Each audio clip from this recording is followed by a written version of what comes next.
कांग्रेस सांसद और लोकसभा में नेता प्रतिपक्ष राहुल गांधी ने गुरुवार को एक बार फिर चुनाव आयोग पर हमला बोला है। उन्होंने महाराष्ट्र चुनाव का आंकड़ा दिखाते हुए आरोप लगाया कि राज्य विधानसभा चुनाव के दौरान धांधली की गई। उन्होंने ये भी कहा कि पिछले 5 महीनों में 5 साल की तुलना में ज्यादा मतदाता जुड़े। विधानसभा चुनाव में 40 लाख वोट रहस्यमय तरीके से जोड़े गए, जिससे संदेह बढ़ गया है।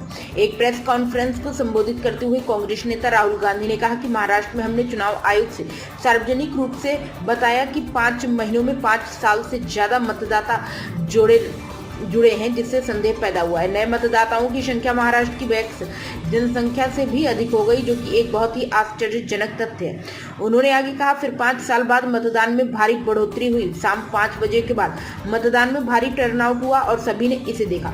महाराष्ट्र विधानसभा चुनाव में हमारा गठबंधन साफ हो गया है, जबकि कुछ महीने पहले ही लोकसभा चुनाव में इसी गठबंधन ने भारी जीत हासिल की थी। ये भी बहुत ही संदिग्ध है।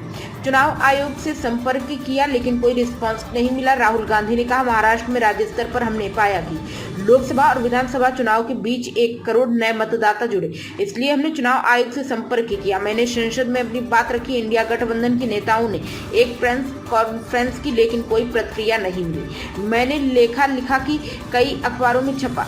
राहुल गांधी कांग्रेस नेता ने बताया कि मैंने तब तक लेख लिखा जो कोई अखबारों में प्रकाशित हुआ। इसमें हमारे तर्क का सार भी मौजूद था। हमारा मानना है कि महाराष्ट्र चुनाव में धांधली हुई है और अब यह लेख प्रकाशित हुआ तो इससे हलचल मच गई है।